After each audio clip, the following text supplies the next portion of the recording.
नमस्कार दोस्तों, हमारी आज की कहानी है नया पड़ोस। मम्मा मम्मा उठो ना। झकझोरते हुए विशु अपनी माँ को जगाने लगा। बेटे की आवाज़ सुन विधि चौंक कर उठ गई और जैसे ही उसने बत्ती जलाई तो देखा विशु पेट पकड़कर रो रहा था। बेटे की ऐसी हालत देखकर वह घबरा गई। उसके पति ऑफिस के काम से 15 दिन के लिए विदेश गए थे। उसने घड़ी पर नज़र डाली तो 1:30 बज रहा था। घर में कार है और विधि को ड्राइविंग भी आती है, पर नया होने के कारण वह इस शहर से पूरी तरह अनजान है और सिर्फ फ़ोन मैप के सहारे इतनी रात गए बाहर जाना भी ठीक नहीं है। दरअसल विधि के पति की मुंबई से अभी सप्ताह भर पहले ही कानपुर में ट्रांसफ़र हुई है और उसे यहाँ शिफ्ट किए बस 4 दिन ही हुए हैं। आज सुबह ही रोहित, उसके पति, ऑफिशियल काम से जर्मनी गए हैं और वह अभी यहाँ किसी को भी नहीं जानती है। या शायद आ मम्मा, बहुत दर्द हो रहा है। 3 साल के नन्हे विशु की रुलाई बढ़ती ही जा रही थी और विधि की घबराहट भी। वह अपने दवा के बॉक्स को ढूंढती जा रही थी और साथ ही इस छोटे शहर को कोसती हुई सोच रही थी कि अगर मुंबई में ऐसा होता तो अब तक तो वह विशु को लेकर हॉस्पिटल भी पहुंच गई होती। उसके घर का अधिकतर सामान चूंकि अभी तक पैक्ड ही रखा था, इसलिए उसे इतना ढूंढने के बाद भी दवा नहीं मिल रही थी। दर्द से छटपटाते बेटे को देख विधि के भी आंसू बह रहे थे कि तभी डोरबेल बजी। इतनी रात को कौन आया होगा और यहाँ तो कोई हमें जानता भी नहीं। ये सोचकर जनवरी की कड़कड़ाती ठंड में भी विधि के पसीने छूट गए।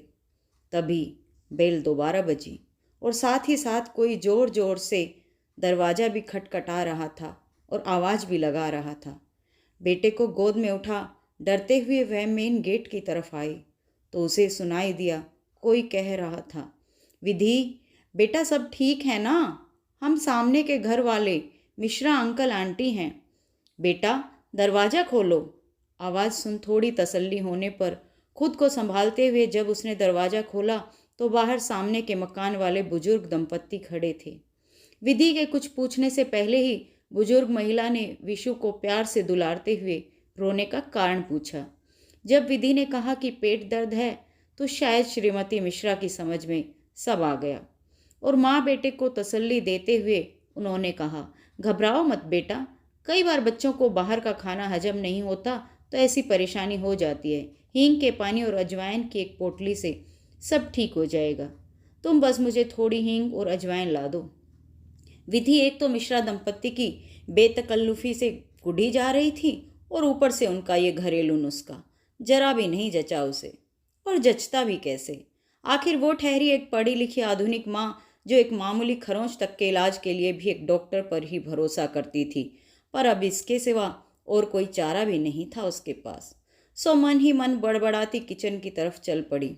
जैसे ही वह हींग अजवाइन लेकर पीछे मुड़ी तो श्रीमती मिश्रा को पीछे खड़ा देखकर एकदम से चौंक गई। लेकिन मिश्रा आंटी ने इसे नज़रअंदाज कर कहा, बेटा तुम कोई सूती कपड़ा या रुमाल ले आओ, तब तक मैं हींग पानी बना देती हूँ।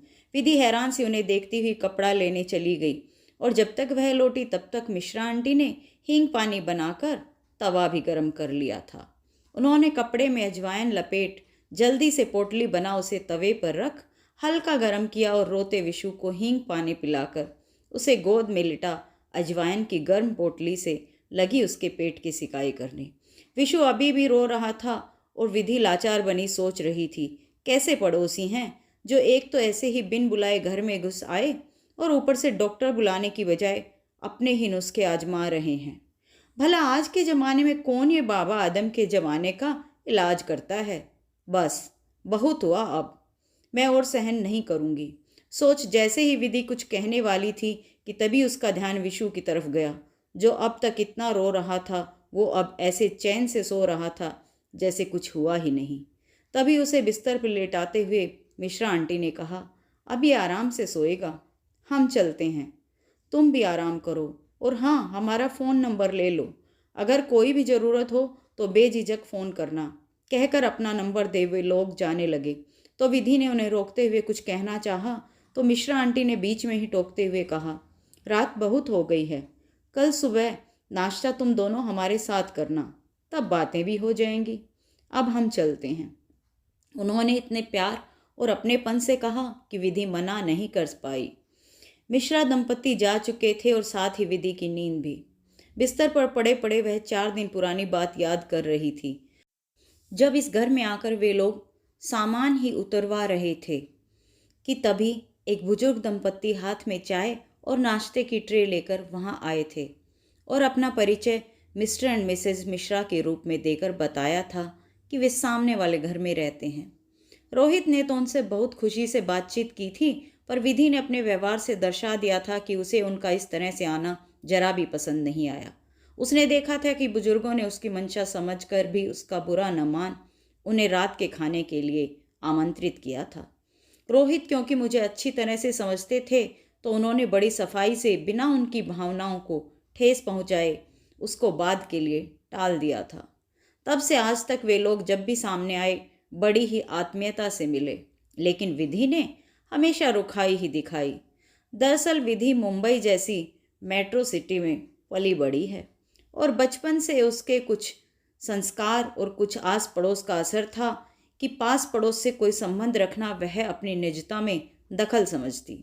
जब कभी रोहित के अम्मा बाबूजी गांव से मुंबई आते थे और अम्मा पास पड़ोस की किसी औरत से बातें करती, तो विधि को जरा भी पसंद नहीं आता।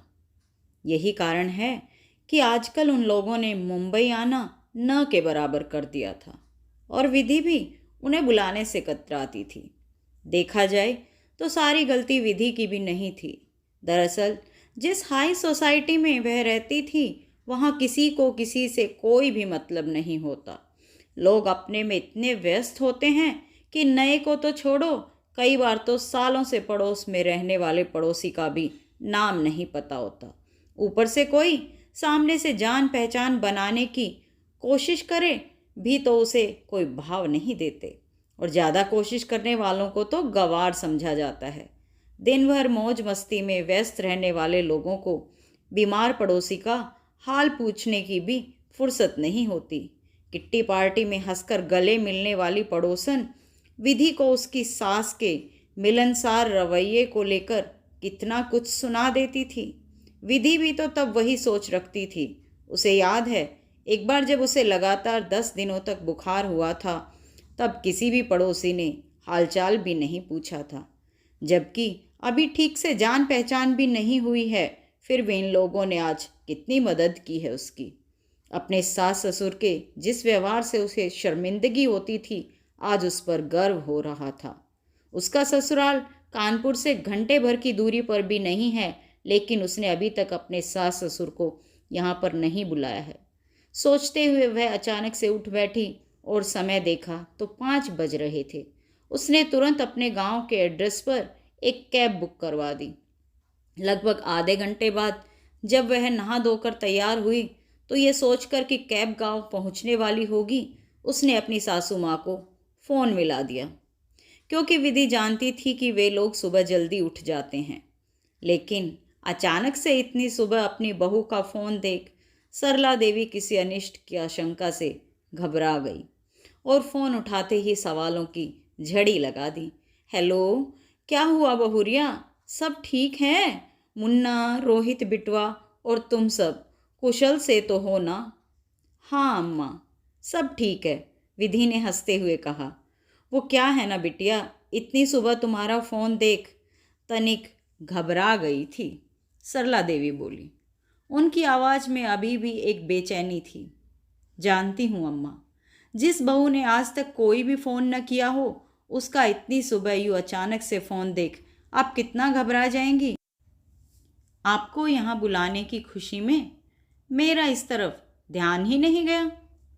अम्मा, मैंने आपसे बिना पूछे ही आपको और बाबूजी को लिवा लाने के लिए कैब बुक कर दी है, जो अब थोड़ी देर में पहुंचती ही होगी। आप बस तैयार रहना। सुबह का नाश्ता आज हम सब साथ करेंगे। विधि एक सांस में ही सब कुछ बोल गई। बहू की बात सुन सरला देवी मौन हो गई। वे शायद अतीत की बातों के कारण संशय में थी। सास का कोई भी जवाब न पा विधि सब समझ गई। उसने आगे कहना शुरू किया। अम्मा, जानती हूँ मैंने हमेशा आपके साथ बुरा व्यवहार ही किया है, लेकिन मेरा भरोसा कीजिए, मुझे अब मेरी गलतियों का एहसास हो गया है। मैं अब अपनी भूल सुधारना चाहती हूँ। अम्मा, अब मैं बदल चुकी हूँ। परिवार में बुजुर्गों की जगह और अहमियत दोनों ही समझ गई हूँ। मुझे अपनी नासमझ बेटी मान माफ़ कर दीजिए ना अम्मा। और दादा दादी और पोता एक दूसरे से दूर रहें, मैं इसका कारण अब बिल्कुल भी नहीं बनूंगी। अम्मा, कुछ तो बोलिए ना, आप आ रहे हैं ना? अरे बहुरिया, तुम फ़ोन रखोगी तो हम आने की तैयारी करेंगे। तो आपने मुझे माफ़ कर दिया अम्मा? विधि ने चहकते हुए पूछा। अरे बेटा, छोड़ो पुरानी बातों को। कहते हैं ना, जब जागो तभी सवेरा। चलो, मिलते हैं थोड़ी देर में, कहकर सरला देवी ने फोन रख दिया। सास से बात कर विधि को बड़ा हल्का महसूस हो रहा था। ऐसा लग रहा था जैसे मन पर से बहुत बड़ा बोझ हट गया हो। गुनगुनाते हुए उसने फिर से एक नंबर डायल कर दिया। हेलो, नमस्ते आंटी जी, मैं विधि बोल रही हूँ। जी आंटी जी, विशु बिल्कुल ठीक है। आपके ही इलाज का असर है जो अभी तक चैन से सो रहा है। जी आंटी जी, याद है, उसी के बारे में बात करने के लिए फ़ोन किया है। दरअसल आज गांव से अम्मा बाबूजी आ रहे हैं, इसलिए आज का नाश्ता हम सब यहीं करेंगे। आपको इनवाइट करने के लिए ही मैंने फ़ोन किया है। आपका निमंत्रण हम पर उधार रहा, पर बस आज आप हमारा निमंत्रण स्वीकार कीजिए।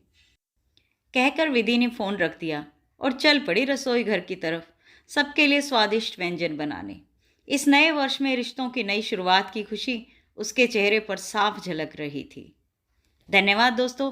कहानी अगर पसंद आई तो प्लीज़ लाइक, शेयर और कमेंट कीजिए और मेरे चैनल को सब्सक्राइब करके बेल आइकन दबाना मत भूलिए।